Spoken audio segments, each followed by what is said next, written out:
Good afternoon, viewers. You're welcome to the midday bilingual newscast on Équinoxe Television. Claudia Sia, bon après-midi. Bon après-midi, Mala Glory. Madame, Messieurs, bon après-midi et bienvenue aux 12h sur Équinoxe Télévision. Ouvrons ce journal avec cette note qui nous vient du Sénégal. Le Conseil constitutionnel a tranché et a jugé contraire à la Constitution la loi qui reporte la présidentielle au 15 décembre. Dans cette même décision, il a annulé le décret du président Macky Sall qui annulait la convocation du corps électoral pour le 25 février. Le Conseil constitutionnel fonde sa décision sur l'article 3 qui indique que personne ne peut réformer le nombre et la durée du mandat du président. Nous y reviendrons dans nos prochaines éditions avec plus de détails. Au Cameroun, le Conseil constitutionnel et les universitaires rendent hommage au professeur Joseph Oona au cours d'une double cérémonie tenue hier au Palais des Congrès de Yaoundé. Les intervenants ont salué les qualités exceptionnelles du défunt et sa précieuse contribution à l'enseignement du droit public. Plus de précisions dans ce reportage d'Élisée Bogba et Marcelin Ganson. L'entrée de la dépouille mortuaire marque le début du conseil d'éloge en guise d'hommage au professeur Joseph Oona. C'est le conseil constitutionnel dont il était membre depuis 2020 qui ouvre le bal dans une salle comble du palais des congrès de Yaoundé. Son président salue les qualités exceptionnelles d'un collaborateur, mais surtout d'un pionnier de la justice constitutionnelle au Cameroun. Vous avez contribué à l'écriture des belles pages de l'histoire constitutionnelle de notre beau pays. S'encadrer et faire un catalyseur, votre présence est tout de suite avérée très utile dans l'animation et le fonctionnement du Conseil, dont certaines décisions portent incontestablement votre marque indélébile. Une dizaine de témoignages émouvants prennent ensuite le relais dans le cadre des hommages académiques. Sa forte implication dans la création de lyriques est soulignée à grands traits. Le professeur Joseph Oona fait partie du trio de la collaboration intellectuelle aux côtés du docteur Adamou Damouzer et du professeur Joseph Alexis Bipouloum, à qui le président Amadou Ahidjo avait confié l'étude de faisabilité qui a conduit à la création de l'Institut des relations internationales du Cameroun. Les générations de diplomates mesurent leur chance d'avoir pu bénéficier des leçons d'un maître de cette envergure intellectuelle et morale. Le professeur émérite Joseph Oona était surtout un maître de la science fondamentale du droit public. Ses enseignements ainsi que les productions littéraires et scientifiques ont inspiré bien des générations. Avec ses compétences de jurisconsulte et de légiste des temps modernes, il a de ce point de vue contribué à la fabrique de nombreux pans du droit applicable au Cameroun, dont notre loi fondamentale.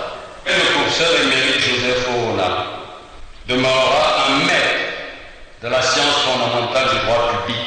En d'autres termes, ce que j'ai qualifié d'orfèvre du droit public et de la science politique au Cameroun et à l'étranger.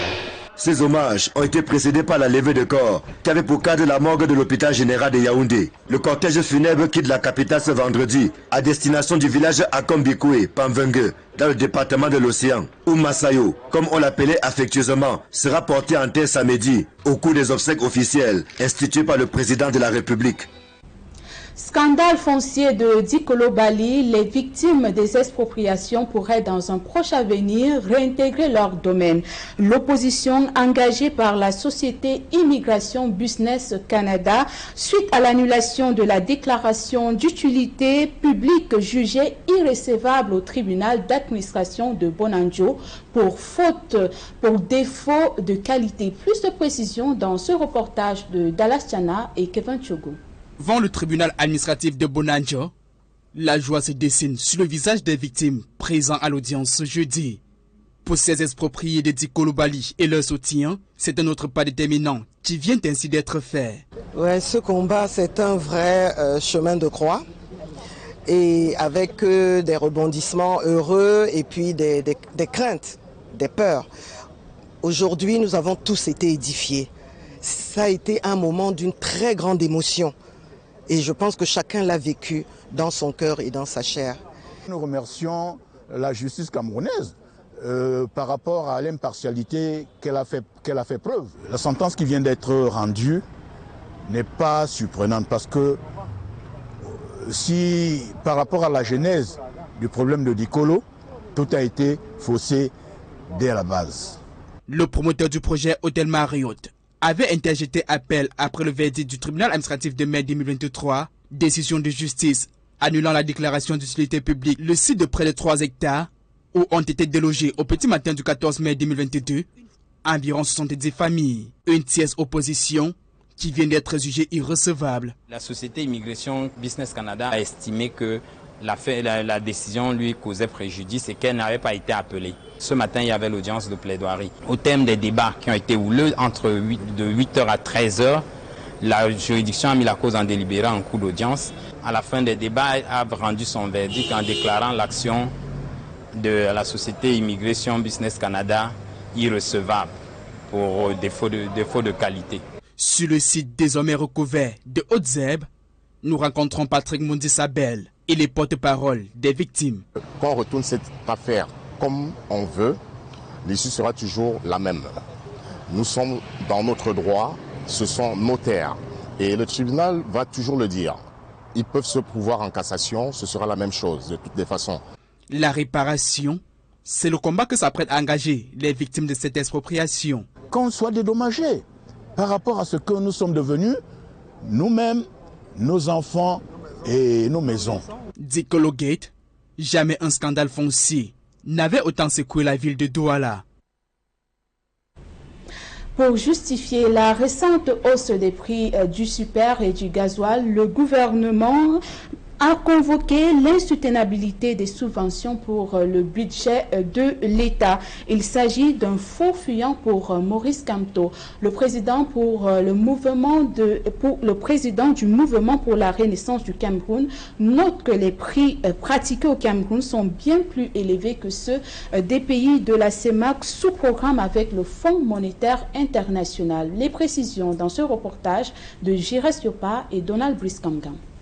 Les inquiétudes de Maurice Kamto découlent de la comparaison entre les prix du carburant pratiqués au Cameroun et ceux en vigueur dans d'autres pays de la CEMAC sous programme avec le Fonds monétaire international, le FMI. 595 francs CFA le litre de super au Gabon, 570 francs CFA en Guinée équatoriale, 518 francs CFA au Tchad, sans subvention de l'État. Dans ces pays, des prix de loin plus bas que ceux du Cameroun supposaient subventionner le carburant. Le président du MRC accuse l'État du Cameroun de vendre son pétrole brut moins cher à l'étranger, alors que les produits pétroliers raffinés sont importés plus cher par les traders. Sur un autre aspect, avec 476 millions de litres de pétrole produits par mois pour tout juste 80 millions de litres consommés, le pays est à mesure de compenser les importations et vendre les produits pétroliers autour de 400 francs CFA le litre. Le Cameroun, qui dit avoir dépensé 1200 milliards de francs CFA en 2022, pour subventionner le prix du carburant. Comment un tel montant n'a pas pu servir à construire une raffinerie moderne et sortir définitivement des importations, se demande Maurice Kamto. Le leader du MRC constate que les contradictions qu'il relève ont été mises en œuvre avec l'accompagnement du Fonds monétaire international, dont le programme d'ajustement est en cours avec Yaoundé et censé à l'inverse assainir les finances publiques et lutter contre la vie chère. Au contraire, écrit Maurice Kamto, l'extrême pauvreté s'est accentuée depuis le premier plan d'ajustement avec le FMI en 1988. La dégradation des conditions de vie s'est aggravée avec la précarité des emplois, la dévaluation du franc CFA, ajoutée à des projets surfacturés, à l'exemple des 3 000 milliards de francs CFA dépensés pour la construction des infrastructures de la CAN 2019 retirées au Cameroun. Afin de se convaincre que le FMI n'est pas complice de ces actes de corruption et de malgouvernance de l'État du Cameroun, le président du MRC sollicite une rencontre avec le représentant résident du FMI à Yaoundé. En rappel, les hausses successives des prix du carburant intervenus ces dernières années au Cameroun ont été essentiellement inspirées par le Fonds monétaire international. L'institution de Bretton Woods demande bien plus qu'une diminution des subventions du carburant, la suppression pure et simple, remettant en cause leur efficacité dans la lutte contre la vie chère au Cameroun. Selon les données du Comité national de lutte contre le cancer, plus de 1000 nouveaux cas de cancer chez l'enfant sont enregistrés au Cameroun chaque année. À l'occasion de la journée mondiale du cancer chez l'enfant, les spécialistes de la santé tirent la sonnette d'alarme. Plus de précisions dans ce reportage d'Élisée Bogba et Ben Christy Moudio. Sourire aux lèvres, Flora prend plaisir à tenir Leila, sa petite fille de 4 ans, dans ses bras. Depuis 2 ans, la fillette a été diagnostiquée d'un cancer, une maladie qui est apparue sans crier gare. Le premier diagnostic posé indique un cancer des glandes surrénales. Toutefois, après une opération et 8 séances de chimiothérapie, les médecins révèlent un cancer du rein. Après l'opération, 3 semaines plus tard, la nalpate est sortie et la nalpate demandait 27 chimiothérapies. Un coup de massue pour cette jeune femme sans emploi, appelée à payer des séances de chimio qui avoisinent souvent 500 à 600 000 francs CFA au Cameroun. Je ne parviens pas à respecter les cures et j'ai peur que l'enfant risque de faire la rechute. Les effets de la chimio, c'est là où ça coûte plus cher. Il faut remplacer le sang, il faut remplacer les bouts d'âme, tous les constituants du sang. Comme Flora, Ruth Grace a connu la douleur d'avoir un enfant souffrant d'un cancer. Aujourd'hui, la jeune femme milite pour que la situation des enfants atteints de cancer pédiatrique soit au cœur des priorités. Mon combat, c'est de nous dire, à côté de l'aide peut-être qui existe déjà, qui est mise en place, nous nous focalisons sur l'amélioration de la qualité de vie des enfants en cours d'hospitalisation. Si ces maladies restent méconnues, elles sont toutefois en train de faire rage au sein de la population camerounaise. On est passé de 12 000 nouveaux cas de cancer en général, adultes et enfants, à plus de 20 500 nouveaux cas par an, parmi lesquels dont les cancers de l'enfant qui augmentent en chiffres avec 1000 nouveaux cas chaque année. Au rang de ces maladies pédiatriques figure le lymphome de Burkitt, le cancer le plus répandu en zone équatoriale causé par un virus. Ce virus, il est surtout contacté par voie nasopharyngée, la salive, la toux, et puis évidemment, comme il va rester dans le sang, il peut être transmis de la mère à l'enfant. Au sein du Comité national de lutte contre le cancer, pour stopper ces maladies, on recommande l'usage de vaccins. Alors 20% des cancers sont dus à des agents infectieux. Si on prévient ces infections, on peut échapper jusqu'à 20% de cancers. Il y a le vaccin offert gratuitement, mais il y a seulement 20% des parents qui acceptent qu'on vaccine les enfants. Une hésitation vaccinale qui est dès lors répertoriée comme l'une des causes de la multiplication des cas de cancer pédiatrique au Cameroun. À présent, la deuxième partie de ce journal en langue anglaise avec vous, Malaglory. Thank you, Claudia Isia. Ladies and gentlemen, thanks for staying with us for the second part of the news. The Bishop of Kumbo has prayed for the repose of the soul of Cherish Lemue, who was killed on the 11th February explosion in Cambe. Meantime, the Member of Parliament for Donga Mountain Centre constituency says Cherish was killed while she was in search of education. More details with Fomi Amsosana. Killed in the 11th February blast at the Cambe grandstand, 15-year-old Cherish Lemue died while seeking education. And be merciful to your daughter Sherry, whom you have called brutally from this life. Honorable Ngala Gerard, Member of Parliament for the Donga Mountain Central constituency in Cambe, received a shocking testimony from the father of Cherish Lemue Bonge. Just because she was seeking for education. You would imagine that this child left Kumbu for Douala, and then the father thought it wise that I should bring her closer to Bui. That's why he brought her from Douala to Cambe, and she's been going around seeking for education. Like Cherish Lemue, thousands of Anglophones displaced by insecurity study in Cambe, and the numbers keep increasing according to local authorities. Honorable Ngala Gerard regrets that some people celebrated the 11th February attack on these learners.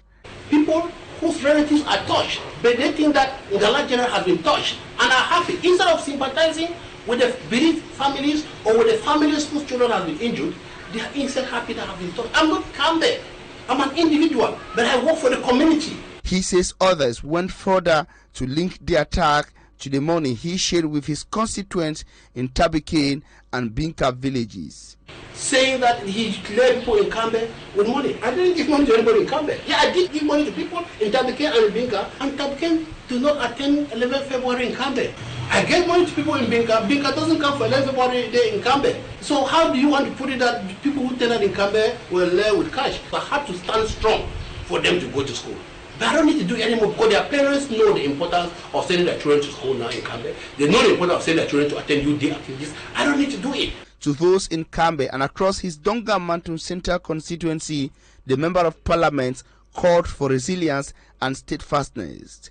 He says the outright condemnation from the President of the Republic, local organizations to diplomatic and international organizations is a sign of solidarity with the people of Kambe and the Donga Mountain Division. And residents of Yabasi in the Kam Division decry the high cost of transportation provoked by the bad nature of their routes and also the increase in the price of fuel. They call on the council to sit up and for the competent authorities to limit the number of heavy-duty trucks plying on their routes. Details with Immaculate Fogui. Visiting a mechanic workshop has now become a routine for Amadou, a bike rider based in Yabasi located in the Kam Division, Lithura region of Cameroon. The deplorable state of secondary roads in this area has not only affected the transport sector but also economic activities. Since morning, I have been at a mechanic workshop. Due to this situation, I can't make money. My family depends on this business for survival. We took almost 2 hours from Bonokopa to 14 to Bonokopa. But now we are unable to take even 45 minutes to reach Yabasi from Bonokopa to Yabasi, so the road is really bad. Locals decry the fact that the bumpy state of their roads has greatly contributed to the high rate of accidents recorded in the area. They add that despite being one of the areas with the highest rate of timber exploitation in Cameroon, the road network remains a major problem. Parce que ces routes sont fortement détériorées par les camions. Every day, heavy-duty trucks transporting logs of wood ply on this stretch. What is annoying is the fact that these people exploit our resources, but they don't use part of the revenue gotten to develop our area. It's really terrible. Nos routes peuvent rester dans un état acceptable. Several attempts to reach the mayor of the area, Eba Jean Mirabeau, were futile.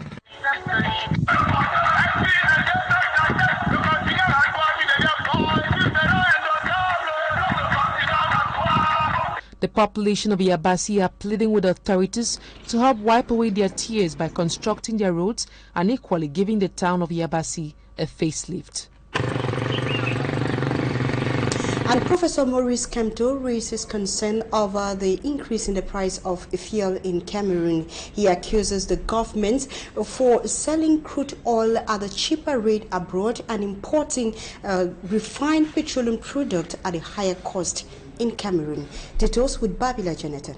Professor Maurice Kamto's concerns stem from the comparison between fuel prices in Cameroon and those of other countries of the Central African Economic and Monetary Community, CEMAC, under an economic adjustment program of the International Monetary Fund. 595 francs CFA per litre of super in Gabon, 570 francs CFA in Equatorial Guinea, 518 francs CFA in Chad without state subsidy. The aforementioned prices are far below those applicable in Cameroon, whose government says it is subsidizing fuel prices. It goes further with the comparison to West Africa with the example of Nigeria. Bola Ahmed Tinubu's country stopped subsidizing fuel prices in the second half of 2023, but still sells a liter of super at 440 francs CFA, up from less than 200 francs CFA. The president of the Cameroon Renaissance Movement, CRM political party, accuses the state of Cameroon of selling its crude oil cheaper abroad, while refined petroleum products are imported at a higher cost by traders. He highlights the fact that the increase in fuel prices is largely linked to remarks made by the International Monetary Fund head of mission for Cameroon, Semil Sankara. ICAC. She said the execution of the 2023 state budget was effective thanks to increase in state revenue,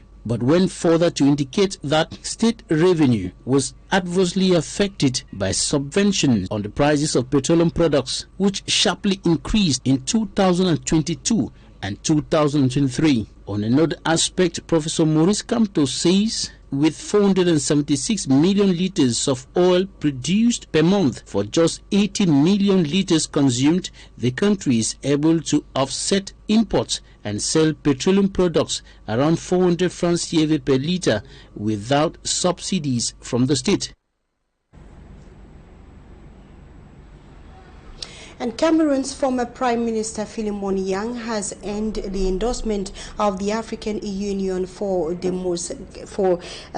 the continent's favorite candidate for the president of the 79th General Assembly of the United Nations. He was endorsed during the 44th Ordinary Session of the AU Executive Council in Addis Ababa. Innocent Azen. Former Prime Minister of Cameroon and the current Grand Chancellor of National Orders is set to assume the role of the next president of the 79th UN General Assembly. His impressive diplomatic experience and exceptional profile put the endorsement crown of the African Union on his head as the most suitable and reliable continental candidate. Philemon Yang was endorsed during the 44th Ordinary Session of the AU Executive Council in Addis Ababa, Ethiopia. Yang is running for the UN's top position under the motto of support intercultural dialogue. Philemon Yang, it should be recalled, was designated by President Paul Biya. His candidacy officially presented to the diplomatic corps accredited to Yaoundé by the Minister of External Relations. The former MP was also supported by the heads of state and governments of the Economic Community of Central African States, ECAS, during their 23rd conference in Libreville, Gabon, on July 1st, 2023. They urged the African continent to rally behind Yang's candidacy, noting he is up to the task regarding his rich profile. The multilinguist is chair of the African Union Eminent Personalities to discuss key issues on the continent. He served in the government from 1975 to 1984 and was Cameroon's ambassador to Canada from 1984 to 2004. He was Assistant Secretary General of the Presidency with the rank of Minister from 2004 to 2009. From June 30, 2009 to January 4, 2019, he served as Prime Minister. Philemon Yang had also joined the Commonwealth of Nations in 1995, earning him the title Commissioner. It is worth noting the President of the 79th UN General Assembly will begin his term in office on September 24, 2024 to September 24, 2025. And 64% of Cameroonians are yet to benefit from the universal health coverage that was launched in Cameroon in 2023. Many, according to health personnel, have little knowledge on the enrollment process, which validates the patient's registration into the universal health coverage. Details with Esielu Silemu.